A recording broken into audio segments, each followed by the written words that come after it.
Straight from the Showtime channel, the story of the other Boleyn girl, this time penned by the apt scribe behind the Queen, Peter Morgan. Those of you who go to see this movie expecting nothing but Scarlett Johansson and Natalie Portman engaging in non-stop threesome action, you're going to be very satisfied. But those of you just interested in a good story well told, you're better off with my next film. Semi-Pro, the prequel no one thought was coming, but those whose sight goes a little higher than 2020, like maybe 3030, know that the story of Woody Harrelson's White Man Can't Jump character has finally come back to the big screen. But instead of Wesley Snipes, he'll be playing with the hairier-chested and much more athletic Will Ferrell. Roy Scheider may be dead, but he stays in the picture Chicago 10, a documentary about the trial for anti-war protesters at 1968's Democratic National Convention.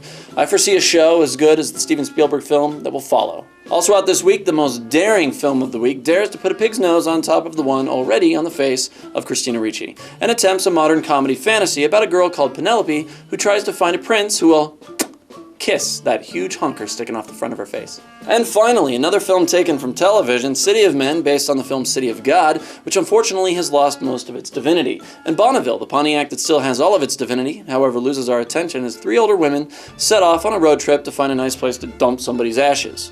Good times. Now go to cinemapsychic.com if you're not already there, scatter some ashes and click on the iTunes link to watch Tommy Lee Jones act.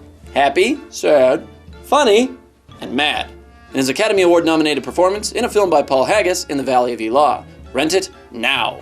That's all this week. I'm Charlie Baker, Cinema Psychic, just looking happy because I'm not nearly as good an actor as Tommy Lee Jones. I'll foresee you next Friday. Look at my lips.